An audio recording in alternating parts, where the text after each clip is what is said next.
Good evening and welcome to Tuesday, August 31st, 2021 Common Council meeting. Clerk will call the roll, please. Odekirk. Present. Hanson. Present. Matsdorf. Here. Gilson. Here. Hildebrand. Here. Wilson. Here. Shilsky. Present. Nelson. Here. Let the record show we have a quorum. Next is a pledge. Please stand. I pledge allegiance to the flag of the United States of America and to the republic for which it stands, one nation, under God, indivisible, with liberty and justice for all.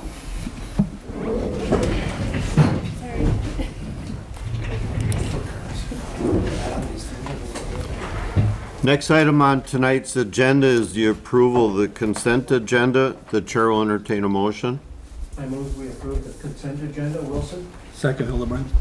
We have a first and a second. Any discussion?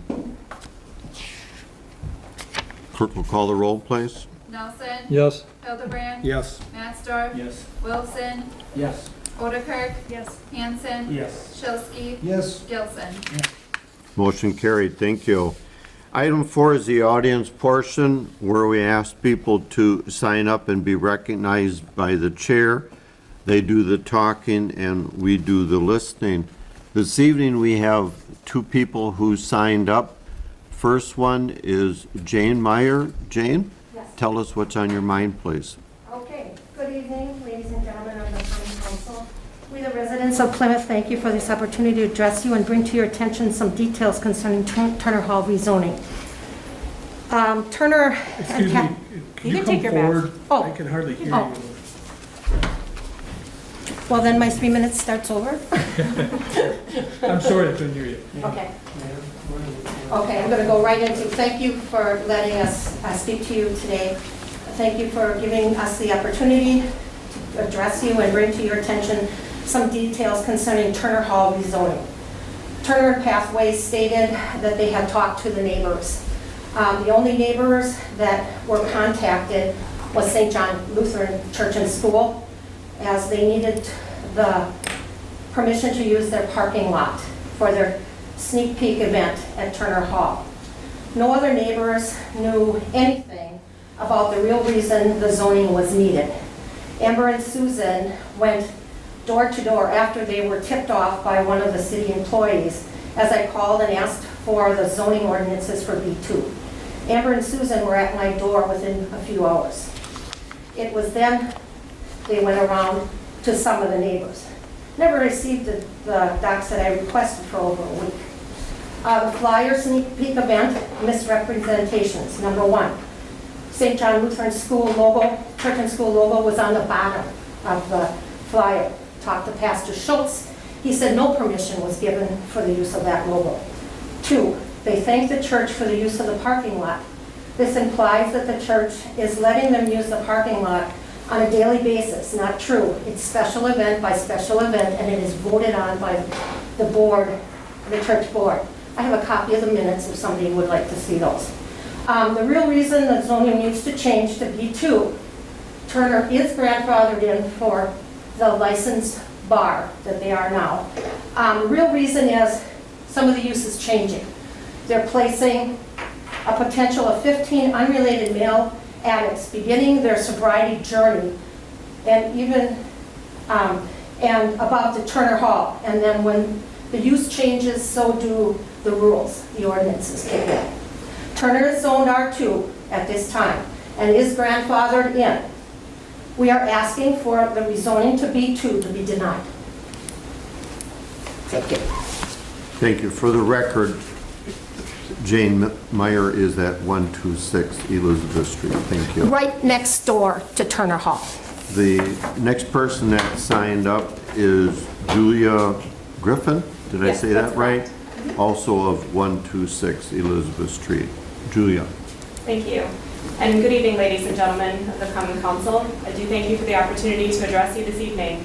As I'm sure you're all aware, the municipal code for Plymouth, Wisconsin states in Chapter 13.1.3 that the general purpose of the zoning code of the city of Plymouth, Wisconsin, which will be referred to as this chapter moving forward, is to promote the comfort, health, safety, morals, prosperity, aesthetics, and general welfare of the people of the city of Plymouth. Section 13130 specifically pertains to B2 General Business District zoning, which has been requested for 202 Elizabeth, to be rezoned. The specific concerns relate to the parking requirements of this rezoning. Number 1 states that all uses are required to have off-street parking in accordance with Section 13192. 13192 states the application needs to be off-street parking provisions of this chapter which apply to any buildings which converted to a different use, which is the main purpose for the rezoning of 202 Elizabeth. Also the location, which is physically impossible for this lot to comply. The location requirements state that for a B2 or B3 zone, there needs to be a minimum of 15 feet for street rights of way and a minimum of 25 feet from residentially zoned property lines. This lot currently resides on the corner as well as with residential lots on either side. So how can it be rezoned to B2 when this business and any future business will not be able to comply with the parking requirements? Our goal in speaking today is to present some facts and concerns to prevent this rezoning from happening. Within the time frame outlined prior to the vote for the rezoning of this, a petition with at least 20% of the owners of the land within 100 feet will be presented in compliance with Section 13193 protest. As found in the Municipal Code for Plymouth and in compliance with the state statutes, we will also include 50% of the property owners within 300 feet of this lot. We are prepared and willing to file appeals should the zoning be approved. There are several issues that are in direct violation with the sections outlined in Title 13 zoning, specifically those that focus on parking as outlined in Section 13192. The alternative proposed for the parking issue, as mentioned before, is on a case-by-case basis and not a guarantee for parking through a neighborhood church. All that aside, rezoning this property will create the potential for other businesses to occupy this space when it's found that a sobriety center above a bar and steps away from countless others is not a good fit for recovering addicts, some of whom may have just started a program according to information provided on Pathways website. We, the residents of Plymouth, and specifically those most affected by this proposed change, plead with you, the council, to not approve this rezoning of a residential lot to B2. The council has a duty to provide healthy surroundings for family life, to protect property values and property tax base, and allowing the sobriety center into our community will have an adverse effect to these purposes as set forth by the Planning and Zoning Authority of Subchapter 7, 59.69 as found in the Wisconsin state statutes. So we really do appreciate your consideration for our position. Thank you. Thank you very much. We appreciate people coming in and expressing their thoughts to the council, and thank you for taking the time to do that. Moving on to item 5, no items were removed from the consent agenda. Item 5 is not needed. Moving on to item 6, new business. Item A, 2020 audit presentation by Baker Tilly. I'll ask Administrator Skiff for an introduction and for us to proceed with Baker Tilly. Thank you. Thank you. And I'm sorry that our technology is not working very well tonight in allowing me to see Amanda, but she is here on the WebEx. At least others that may be joining from outside can see her. Hopefully you can hear her through my laptop. So I apologize that it's not coming through the bigger monitor as we intended. Essentially, I will be showing the slides that Amanda sent earlier today on the screen in front of you. So Amanda, please just let me know kind of what you're referring to, and I'll try to make sure that that's what they're able to see. Just by way of introduction, this is the first year, as you know, that Baker Tilly has provided auditing services not just for our utility, which they have done for several years, but also for our city finances. And so I before Amanda says her piece, I just want to thank her and her team at Baker Tilly. I think they've done a great job of providing these auditing services for us. It's been a challenge making that transition to them covering both audits. Obviously, different accounting firms have different ways of doing things, and Baker Tilly has had to take the old way of doing things and adjust to their way of doing things, as well as Kim Ross and the rest of our staff has had to adjust to that as well. So I'm going to fast forward a little bit, Amanda, to some of the conclusions in my mind at least, and that is that I'm really excited about the changes that you have allowed as far as our staffing. on the financial team here for the city and utilities of Plymouth, because some of what Amanda and her team found, I think, will be only made better in future years, because we have a staff that's growing some to help give Kim more resources. So, Amanda, I hope that doesn't take away anything from what you were going to say, but if you want to jump into your presentation, and again, I'll try to show the slides as you speak. Sure. Can you guys hear me okay? Okay, all right, awesome. I will try to lean in and talk loudly. Thanks for having us here tonight, or for having me, and thanks for hiring us to do the city audit. In a lot of ways, it makes sense. There's a few growing pains in the first year as we, work to get to know the city and its financial dealings and transactions, but we definitely had a lot of questions, and Kim and Jordan did a really nice job of helping us out, getting answers to questions, working through some of the things that we identified, and getting it ultimately what we feel is reported correctly in the financial statements that I will talk about tonight. So as mentioned, I am going to talk through these slides that I believe you can see. They're financial highlights. So we take these big sets of financial statements that are prepared in accordance with the reporting standards for governments, and we try to boil down what's important for you as a council. So I'm going to go through and talk a little bit about fund balance in the general fund, as well as debt, specifically general obligation debt, talk about a few benchmarks, kind of where you sit, and we'll start trending out this information as we get more years under our belt here, so that we can show you what this what the change is over the course of 3, 4, 5 years as we move forward here. So I hope this is helpful to you. Feel free to jump in with any questions at any time here, but we'll start out. Jordan, do you have page 1 up on the graph? Yes, we have the graph of the general fund balance by category.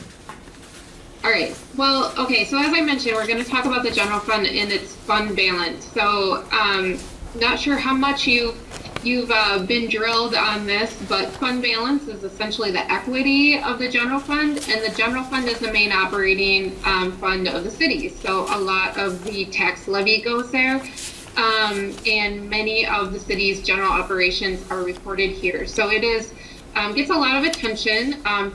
Is a good indicator of the city's financial health, minus the utility portion. So it kind of gives us a picture as to how the city is doing overall. So fund balance in total is broken up into a few different categories. And so this first page talks about those different categories down at the bottom. And we'll start with the non-spendable fund balance. So essentially we're going in order of liquidity from kind of backwards to forward. So we're going to start with non-spendable. What part of your equity or fund balance can you not use at the moment to pay bills, essentially? And so non-spendable fund balance results from assets that are tied up. They're either long-term in nature, or we've already spent them on an expense for next year. So that's really what this 200,000. So if we look up at the graph at the top and we look at the bottom bar, that's your non-spendable. It's the smallest piece of the fund balance, which is good, but it's about 200,000. And most of that, about 174,000, is related to an advance to TIF 6. So we know that advances or TIFs generally have some startup costs, or we may choose to finance the project costs through the general fund. Those advances are not necessarily expected to be repaid within a year. So essentially that becomes like a long-term type asset. We can't liquidate it right away. So that becomes a non-spendable fund balance.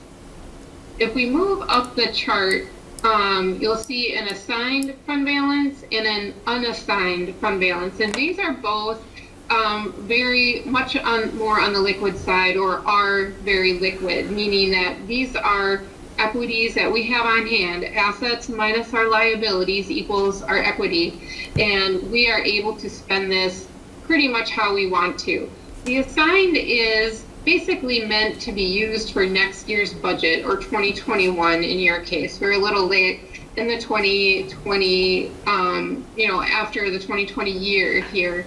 But that $800,000 that you see there relates to the payment in lieu of tax that the water utility pays to the general fund water and electric utility pays to the general fund on an annual basis. And so that's really, it's kind of like the tax levy. We get it ahead of time, but it's meant to be used for that subsequent year budget. Then the rest of the fund balance falls to the unassigned if it doesn't belong in another category. And so that's really the part of your equity that is available to be used to pay your current bills. So that's about $2.2 million at the end of 2020.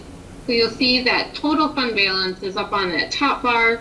It's about $3.2 million in total, and broken up into those various categories as I just explained. Any questions on that? I have one question, Amanda. Mayor Pullman, the assigned balance of 801, is that our pilot? Are you referring to that as our pilot from the utilities to the city? Yep. Okay. I'm just Yep. making sure I'm understanding that. Yep. Thank you. So that represents the payment that came in 2020 that's intended to be used for your 21 budget. Okay. So it's always kind of a year ahead. There are a couple other fund balance categories. We don't typically see a lot of these committed or restricted in those other two categories in the general fund. Those tend to be more of other fund types like special revenue, debt service, capital projects. So we don't see any of those in the general fund, and that's pretty normal. There's also a summarized income statement in the middle of this page, basically showing revenues and expenses for the general fund in total compared to budget. As in many cases, the city had budgeted for a balanced budget, so revenues equal expenditures for a zero change in fund balance.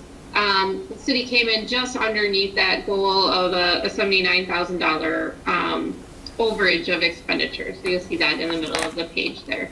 If you're looking for additional information, you can get that from city management, or there's even some more detailed schedules in the financial statement document as well. All right. Any questions, or I'll move to the next page. All right. Page 2, Jordan. Yep, we're looking at fund balance policy and then the graph. Okay, and this is something that will grow over time. I didn't want to include a lot of previous years, just comparing to last year, and we'll keep adding to this to make it more meaningful over time. But essentially, one of the benchmarks here that outsiders often look at when it comes to fund balance is how much fund balance do you have that's liquid compared to a certain metric, like your annual expenditures, or maybe it's your expenditure budget for your general fund. So again, focusing on that general fund and the fund balance within that fund. And so here, the city actually has a policy that I noticed a typo here. I have 20 to 30% written at the top of this page. It should say 20 to 25%. So that's the goal of this ratio. So if we compare your unassigned fund balance that we saw on the previous page of about 2.2 million, and we compare that to the annual budgeted expenditures, at the end of 2020, we got a percentage of just under 29%. The previous year, that was a little higher at around 34%. So it came down a little bit, but you're still over that goal, that range of 20 to 25%. So you'll see on this chart that your goal is listed in the range between the orange and the black line, and then the green line is where you're actually landing as far as that ratio. So what that means is that you can get through 29% of your year with the reserves, liquid reserves that you have on hand. So that's a really good place to be. This would be even higher if we added that $800,000 for the payment in lieu of tax. So it would actually look, it looks good either way. But if we added that, which is pretty, a liquid equity as well, this would be even higher. So basically, a good benchmark, again, to compare this to is a recommendation made from the Government Finance Officers Association, which says that you should have at least 2 months of your annual budget in reserves in your fund balance. And that's right around 17%. So your goal is a little bit higher than that, and your actual is even higher than that goal. Any questions on that? Gives you a bit of a cushion, some flexibility when it comes to future years and budgeting and projects and that kind of thing. Don't see any questions. All right, next page. Here we're going to go into debt and talk specifically about general obligation debt. Again, this is another metric that is often looked at from the outside just to see how much debt have you issued compared to what your maximum allowed is. So the debt limit is set by statute and equals 5% of your equalized valuation. So that changes over the course of time. So the equalized value goes up, so does that debt limit. So that 5% is reflected in the the darker black line on this graph. And then the actual general obligation debt outstanding is represented by that green line. And you'll see that at the end of 2020, you're at 44% of your debt limit. Anytime it's under 50%, I think that's a really good place to be. I do have clients that kind of all over the board. I have some way under, I have some over 50%, maybe even to the 60s and 70s. That means that they're getting much closer to their debt limitation than what you are at 44%. And there might be different reasons for that. A lot of times we see communities with active TIF districts that issue debt to finance projects might be a little bit on the higher side. What's important to note here is, well, what is paying for this debt? So if we go down to the little table at the bottom here, we see that the city funds or city sources are paying for about $8.1 million of outstanding GO debt, and the utilities have about $11 million. And then we can even break this down further to say, well, utilities are essentially responsible for their share, and the tax levy is responsible for the city share. But within that, we also have those TIF districts that also have outstanding debt. So the TIF districts are generating increment to repay the debt that relates to those TIF districts. So in both the city and the utility portions of this $19 million of total debt outstanding, the TIF is actually paying, or the 3 TIFs are actually paying for portions of that. So when you look at what the city is actually responsible for paying as it relates to levying taxes or the drain on the tax levy, it's actually a much lower number than what this looks like here.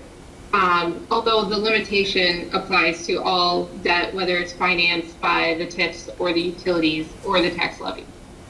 But in the end, the tax levy is the bottom line and security for each, for the debt or for any general obligation debt outstanding if the other revenue sources were to go away. There are some outstanding promissory notes that I included here for the utility as well, so you can see that there's about $400,000 here. There were some revenue bonds outstanding at the end of 2019 that were then repaid or refunded. So those are no longer outstanding. And revenue bonds are secured by the customer revenues for the utilities that issued them. Any questions on the debt capacity? Okay. We'll move on to one final graph here again, talking more about debt. So this is comparing annual debt payments to total expenditures. So we're focusing on the governmental funds and putting utility aside, and we compare, you'll see the numbers down in the table at the bottom for 2020. We had principal and interest payments of about 1.6 million. If we compare that to what we're spending out of these governmental funds on an annual basis, we're right around $8.1 million.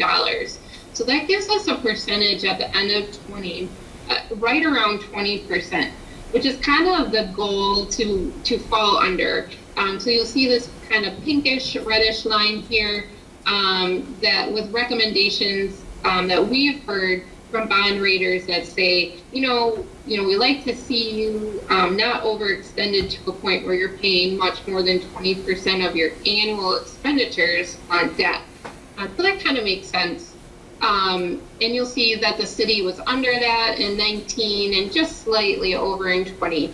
Again, I do see this number a little bit higher in communities with those active TIF districts. Again, even though much of the payments come from the TIF districts, this still factors into this calculation. So again, with those factored in, we're still coming in under or right at that 20%. So overall, with the metrics that we talked about related to fund balance and debt, GO debt specifically, the metrics are all checking out pretty well.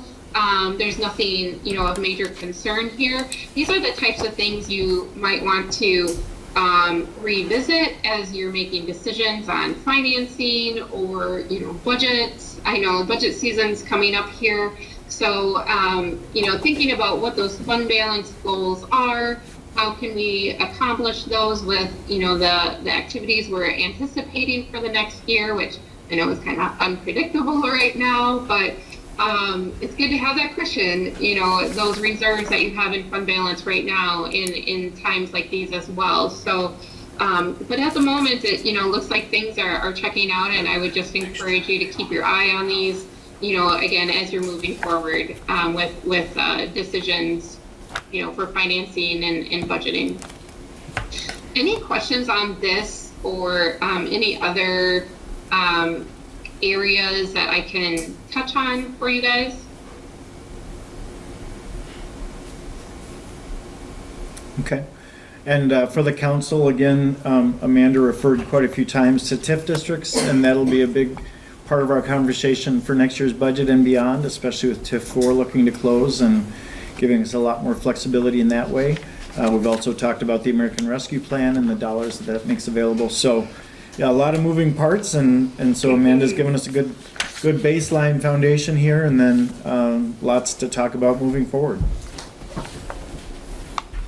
Any questions for Amanda from Baker Tilly? Otherwise, thank you for taking your time to review your work from last year in the first combined statement. And certainly we look at next year having better numbers. Even better. And then this finalized audit will be available soon, right, Amanda? We just signed that document today, kind of finalizing it. Yep. We will have final documents available for distribution tomorrow, I believe, via electronic, and then we'll be sending out hard copies as well. Okay. Good. Thank you very much. We appreciate your time. All Thanks, right. Amanda. Well, thank you. Have a good night. You too. Tell me when you're signed off. We're fine. We're good? Okay. Thank you very much, everybody, for that virtual performance. It's hard to comprehend sometimes without the actual documents, but I think it's a good summary of where we're sitting in some pretty good positions, so that's important for us. Moving on to item 6B, approval of contract with Mike Koenig Construction Company, Inc. for Rotary Park ADA bathroom project in an amount of $34,880. I'll ask Director Austin for a summary, please. Thank you. This was a project that was budgeted for in 2020, but then with COVID and not sure what was all happening, a lot of projects got pushed back. But for this project, we did go up for bid. We received 2 bids, and that's to convert the Rotary Park restrooms to be ADA and handicap accessible. The work, I kind of gave a pretty broad schedule for the contractors, so we'll go under contract this year, but work does allow them to work kind of into next year just so that we're open for the season next year. Trying to be as enticing as possible to get as many bids as possible, but we still only got 2. And we did have $45,000 budgeted. Good. Thank you. Chair will entertain a motion so we can discuss. Motion to approve. Second. We have a first and a second to approve the contract for the ADA bathroom project in the amount of $34,880. Any discussion? Alderman Hanson. Have we dealt with this company before? We've worked with them, I think I've worked with them once, I can't tell you exactly which project, but they're a reputable company. Any other questions? Clerk will call the roll, please. Hanson, Yes. Matsdorf, Yes. Shilsky, Yes. Wilson, Yes. Gilson, Yes. Nelson, Yes. Odekirk, Yes. Hildebrand. Yes. Motion carried, thank you. For the ladies in the audience, our next item is a closed-door audience, and we'll ask you to leave. You're certainly welcome to come back afterwards if that's what you want to do. Thank you very much. Moving on to item 7, Chair will entertain a motion to go into closed session for the following pursuant to Wisconsin Statute 19.85, paren 1, paren G, conferring with legal. It's not listed here. We can still act. Yeah, they're not, yeah, that's okay, because it's still in closed session. Okay, let the record show that we are back in open session. Moving on to item 9, discussion and possible action on closed session items. The chair will entertain a motion on the Sargento Masters Gallery Personal Property Assessment Appeal. Mayor, I'd like to approve a resolution for the Common Council to authorize the city administrator, utilities manager Jordan Skiff to cross-appeal personal property tax objections. I'll second that. We have a first and a second to authorize the appeal. As indicated, any discussion? Clerk will call the roll, please. Wilson, Yes. Shilsky, Yes. Matsdorf, Yes. Hanson, Yes. Hildebrand, Yes. Gilson, Nelson, Yes. Odekirk. Yes. Motion carried. And the second item in the closed session was the claim from Richard Backus and Joshua Bauman. I'll call on Council President Hildebrand for a motion regarding the claim for, against the city on those 2 accounts.